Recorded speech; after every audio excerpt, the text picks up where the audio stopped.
Comment éviter d'autres drames comme celui de Granby? C'est la question qui nous anime depuis près d'une semaine maintenant. Et Camille Bouchard, il est professeur retraité de psychologie communautaire à l'UQAM, ancien député et surtout auteur d'un Québec fou de ses enfants. C'est un rapport, justement, qui traite de cet enjeu-là. Alors, il a une expertise bien précise dans le domaine. Il signe une lettre ouverte ce matin intitulée « Pour nos enfants ». Il est avec nous sur le plateau pour en parler. Bonjour, M. Bouchard. Merci. Bonjour, madame. Un plaisir. Vous en êtes où dans vos réflexions ce matin sur la tragédie cette semaine? Bien, j'en suis au point d'espérer que ce qui nous anime maintenant, là, depuis une semaine, on est vraiment hanté par cet événement-là, cette situation-là. J'en suis à espérer que ça nous hante le plus longtemps possible. Parce que voilà un événement qui nous secoue, mais comme l'actualité n'arrête pas de nous alimenter d'autres événements qui vont nous secouer à propos de d'autres tragédies, on va avoir tendance comme société à l'oublier. Mais ce qui s'est passé est assez significatif, ce qui s'est passé à l'Assemblée nationale. Moi, j'ai été chercheur à l'université, mais j'ai passé 7 ans à l'Assemblée nationale, dans l'opposition. Il y a certains moments comme ceux qu'on a vus avec le premier ministre qui demandent aux gens d'oublier leur partisanerie et de se rassembler autour d'un effort national pour tenter de trouver une solution à des situations qui ne devraient pas exister en passant.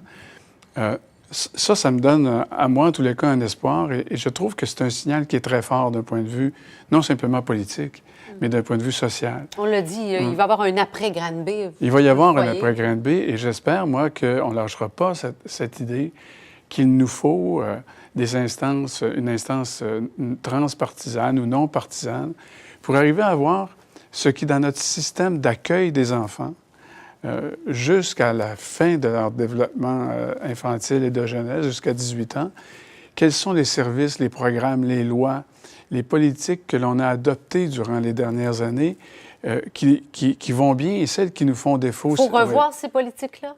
Il faut revoir tous nos services et programmes. Parce que, écoutez, regardez, on est dans une société prospère, on frôle le plein emploi, et pourtant, la misère économique est associée, vous le savez, à la maltraitance envers les enfants.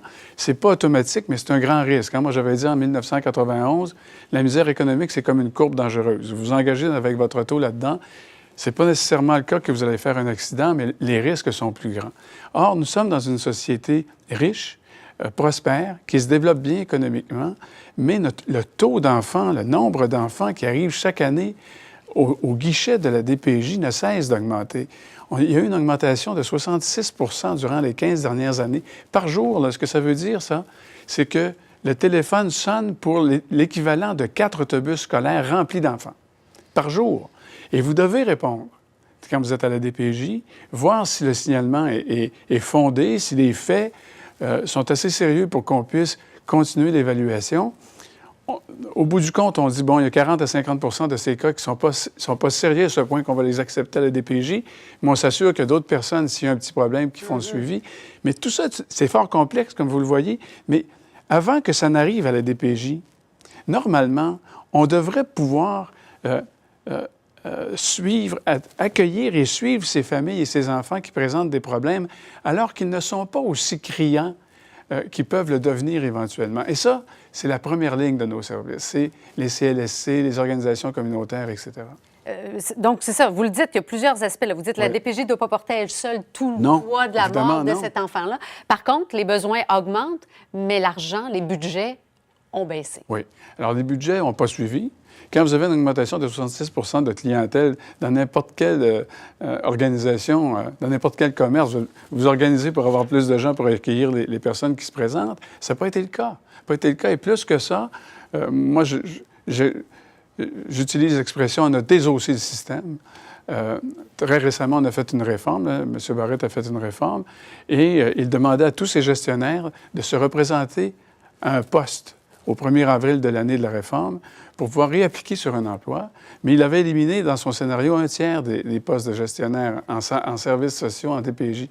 Et ce qu'il faut comprendre, ce ne sont pas des bureaucrates, ce sont des gens qui font souvent et très souvent du suivi de formation auprès de leurs équipes, de la supervision clinique, qui règlent des cas difficiles, qui ont une expérience. On a perdu ça dans le système. Donc, c'est un manque d'argent ou un manque le recrutement qui est difficile, un peu des deux? Le recrutement est difficile parce que voyez ce qui se passe. Quand un drame comme celui-là, et qu'on commence à analyser les systèmes, puis on le fait assez régulièrement, l'analyse du système de la DPJ, on la blâme terriblement pour tous les maux, bien, les jeunes travailleurs sociaux, psychoéducateurs, etc., n'ont pas tendance à appliquer pour aller travailler dans un environnement comme celui-là. Donc, et je vous dis, il y a quelques années, alors que j'étais chercheur, il y a un étudiant au doctorat qui avait fait une recherche fantastique où on avait trouvé que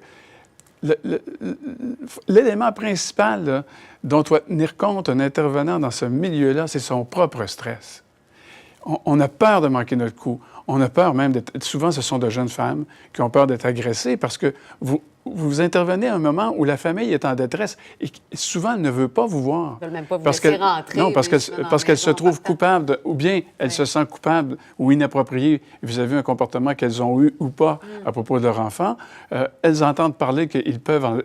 La DPJ peut vous enlever votre enfant. L'accueil n'est pas là, là. Alors, c'est un travail qui est extrêmement difficile.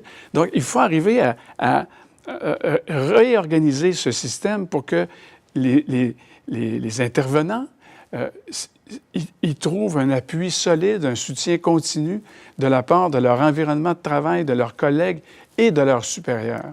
Votre expertise va assurément contribuer à faire en sorte qu'on ait cette réflexion-là. Peut-être en terminant, souvent les recherches démontrent qu'un parent battu dans sa jeunesse, on sait que dans ce cas-ci, on a pu constater qu'il y avait des antécédents aussi là, chez les parents. C'est vrai, ça, qu'ils ont tendance à maltraiter aussi à nouveau? C'est une grosse sonnette d'alarme. Encore une fois, ce n'est pas automatique. Hein? Le pourcentage de parents qui reproduisent ce schéma-là, c'est pas au-delà de 50 %. C'est inférieur à ça. Je ne connais pas les derniers chiffres, je n'ai pas vu les dernières études. Mais le risque augmente parce que vous n'avez pas acquis un répertoire de comportement qui est compatible avec votre rôle de parent, qui est de répondre adéquatement aux besoins de vos enfants, même si les besoins des enfants sont difficiles à rencontrer. C'est un dur métier d'être parent. Et le premier modèle que vous avez, c'est celui de vos propres parents ou de l'entourage immédiat. Alors, évidemment, si vous n'avez pas accès à cela, votre répertoire de comportement approprié comme parent, il est mince. Alors, la probabilité que vous soyez un parent au-dessus de la mêlée, que vous vous sentiez compétent, diminue. Donc, d'autant plus nécessaire d'entourer ces personnes-là immédiatement à la naissance de l'enfant de ressources appropriées. Écoutez, je sais que vous faites le parallèle avec le taux de suicide qu'on a réussi à réduire aussi. Hein? Donc, il y a du travail qu'on peut faire. On a fait des belles choses au Québec. On est capable de relever ce défi-là, je suis persuadé. Merci beaucoup, Camille Bouchard, d'avoir pris le temps d'être avec nous. Je vous en prie. Bonne journée.